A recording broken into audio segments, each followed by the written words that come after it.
25 বার ED ডেকেছে, 5 বার গেছে, 20 বার এদিক ওদিক করে গোলে কাটিয়েছে।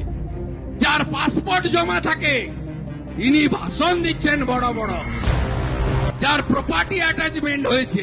আমরা তো আশ্চর্য হয়ে যাই কি করে এইসব লোক বাইরে থাকে আর দেশের স্বরাষ্ট্রমন্ত্রীকে, প্রধানমন্ত্রীকে পার্সোনাল অ্যাটাক করে, সংবিধানকে আক্রমণ করে। তাই এরা শুধু শিক্ষা ব্যবস্থা নয়, 8,200 স্কুল বন্ধ নয়, 6,888টা ইন্ডাস্ট্রি বন্ধ হয়েছে এই সরকারের আমলে। টাটাকে তাড়ানো থেকে শুরু করে আপনি সর্বত্র দেখবেন সব ইন্ডাস্ট্রি বন্ধ।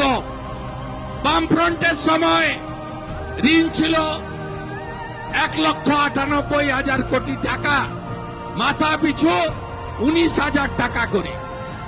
এই মুখ্যমন্ত্রী মমতা ব্যানার্জির আমলে ঋণ হয়েছে 7 লক্ষ কোটি টাকা, মাথা পিছু 70,000 করে টাকা ঋণ হয়েছে পশ্চিমবঙ্গের জনগণের। পশ্চিমবঙ্গে নথিভুক্ত বেকার হয়েছে শিক্ষিত 2,15,00,000।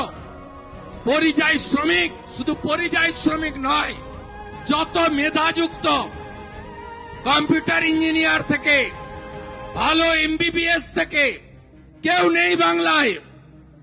পাশেই ভুবনেশ্বর, হায়দ্রাবাদ, পুনে, নাগপুর, তারপরে তো বিদেশ আছে। গোটা বিদেশে চলে যাচ্ছে, কাউকে আপনি পাবেন না। একটার পর একটা সেক্টর যদি বলা যায় ধ্বংস করেছে বাংলাকে।